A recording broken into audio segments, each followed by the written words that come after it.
Waalaikumsalam warahmatullahi wabarakatuh. Hari ini kita akan berbincang dengan salah satu alumni yang pernah menjabat sebagai ketua OSIS di salah satu sekolah yang ada di Bekasi. Kita akan menggali cerita berkesan serta pengalaman selama masa kepemimpinan beliau.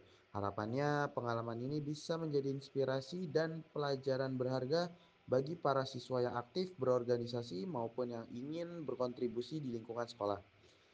Langsung saja, bolehkah Anda memperkenalkan diri Anda terlebih dahulu, Fauzi? Tes, uh, suara saya sebelum terdengar.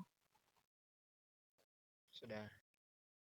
Assalamualaikum warahmatullahi wabarakatuh. Perkenalkan, nama saya Fauzi Raihan Abdullah ya.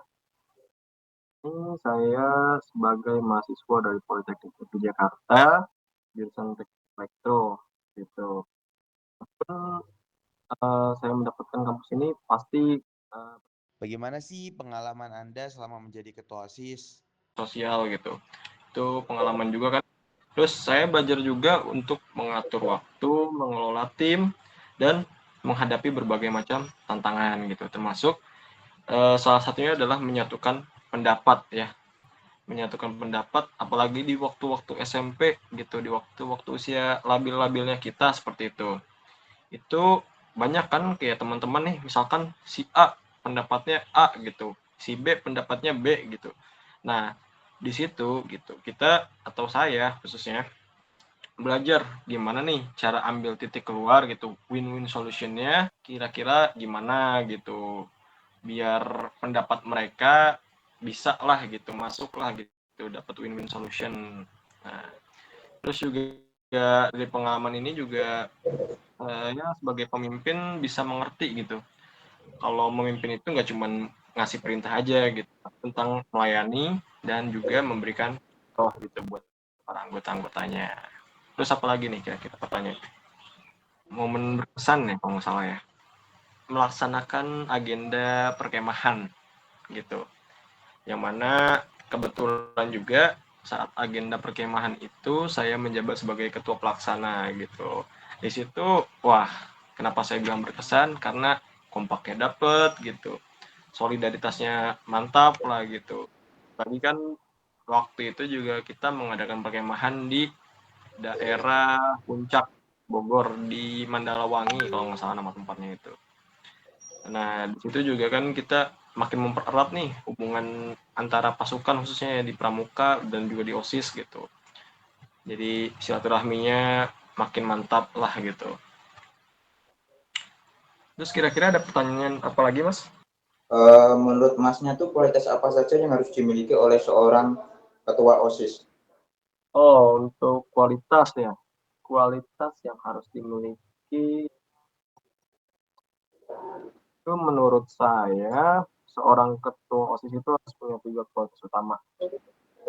Yang pertama itu tanggung jawab, komunikasi yang baik, dan yang ketiga itu adalah integritas. Tanggung jawab itu kita harus mampu memikul amanah yang diberikan oleh teman-teman kita gitu, yang udah nge-vote saya gitu khususnya. Yang ya lah gitu. Misalnya si A memilih saya pasti karena ada sesuatu gitu kan. Kalau di satu yang cocok gitu, dengan program kerja saya seperti itu misalkan. Nah, caranya saya harus amanah nih.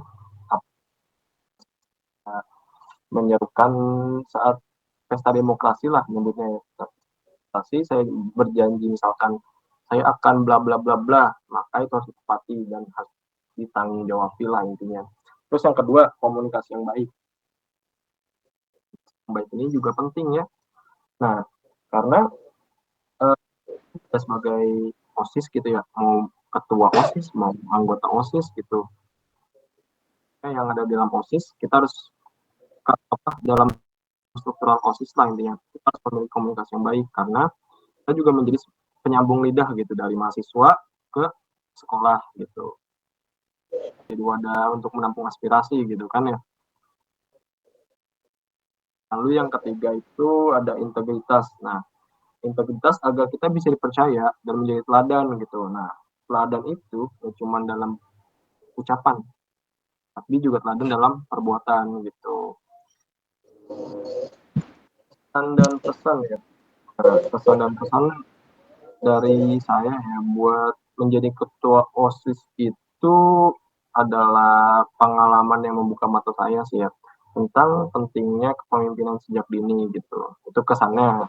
Nah, kalau pesannya itu untuk generasi setelah saya ya, jangan takut buat ambil peran gitu, jangan takut buat ambil tanggung jawab gitu.